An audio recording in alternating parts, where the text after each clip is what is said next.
नए दुंबाले भरिसां खोड़ी स्टाफ जे आबादगारनि पारां वाटर कोर्स बंदि करण खिलाफ़ एहतजाज कयो वियो।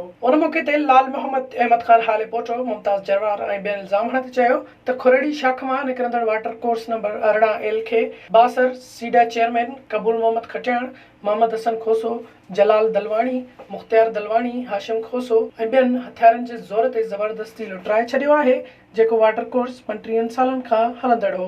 उन्हनि चयो त 100 एकड़ ज़मीन आबाद थींदी आहे। वाटर कोर्स बंदि थियण सां मिर्च, वण ऐं ॿियनि फसलनि जी पोखाई न करे सघण सबबि लखे रुपयनि जो नुक़सान थी रहियो आहे, जॾहिं त चौपायो माल उन वॻे मरी रहियो आहे। एहतजाजकर्ताउनि वज़ीर आज़म पाकिस्तान, सिंध जे वॾे वज़ीर ऐं ॿियनि आला अख़्तियारनि खां मुतालबो कयो त वाटर कोर्स खोलाए परेशानी ख़तमु कई वञे। 50-100 हथियारनि वारा माण्हू हुआ, असीं ग़रीब माण्हू उते वियासीं, असांखे मौत मार धमकियूं ॾिनियूं आहिनि ऐं सॼी रिपोर्टिंग कई आहे। ॾिठो आहे असीं हर माण्हू खे, समाज सुधार खे, आला अफ़सरनि खे, सभिनी खे अपील था करियूं, हीअ असां ग़रीबनि सां ज़ुल्म आहे, हे न का असां सां इंसाफ़ कयो वञे। विज़िट कयो अवामी आवाज़ मीडिया ग्रुप जी वेबसाइट awamiawaz.pk